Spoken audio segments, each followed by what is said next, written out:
Hello বন্ধুরা, কেমন আছো? আশা করি ভালো আছো। আমিও ভালো আছি। এই দেখুন বন্ধুরা, আজকে তোমাদের সঙ্গে শেয়ার করব মাটন। এখানে আমি মাটন মশলা মেখে তেল লবণ দিয়ে ভালো করে মেখে আধা ঘন্টার মতন রেখে দিলাম ঢেকে। তারপর এই দেখুন আধা ঘন্টা পরে আমি এখানে কড়াইতে ফোড়ন দিয়ে মাংসটা দিয়ে দিয়েছি। এবার আমি ভালো করে কষিয়ে নেব। মাটনটা যত ভালো কষানো হবে খেতে ঠিক ততটাই টেস্টি হবে। এই দেখুন বন্ধুরা, আজকে আমি মাটির চুলোতে রান্না করছি। কি আগুন জ্বলছে দেখছো।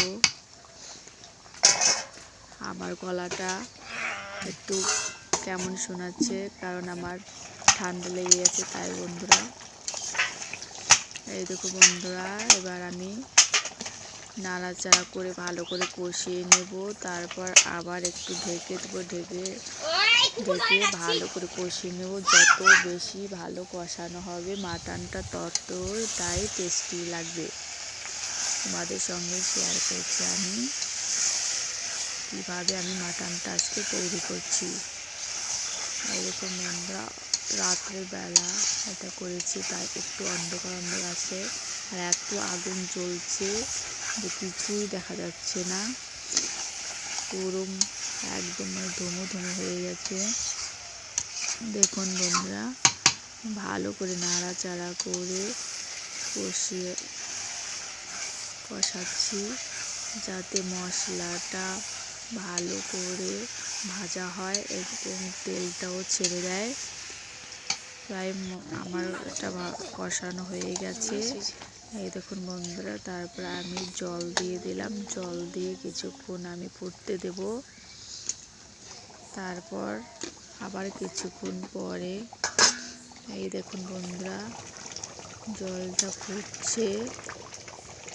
তারপর দেখুন কি সুন্দর কালার এসছে। তোমরা দেখতে পাচ্ছ কিনা জানি না, ভালো করে দেখাতে পাচ্ছি না। এত আগুন জ্বলছে যে মনে হচ্ছে ধুমো হচ্ছে। দেখুন বন্ধুরা, এত আগুন জ্বলছে। দেখুন কাঠের আগুন, কি হারে আগুন জ্বলছে দেখাতেই পারছি না। এই দেখুন বন্ধুরা, কষিয়ে জল দিয়ে প্রায় মাংসটা আমার হয়ে গেল। তারপর এখানে আমি নামানোর আগে দুটো দারচিনি গোটা আর গরম মশলা দিয়ে আবার কিছুক্ষণ নাড়াচাড়া করে নেব। এই দেখুন বন্ধুরা, কেমন হয়েছে বলবে। মাটনটা রান্না তোমরা কে কে খাও, কিভাবে খাও বলবে। এই দেখুন বন্ধুরা, মাটনটা কেমন হয়েছে বলবে প্লিজ। দেখুন বন্ধুরা,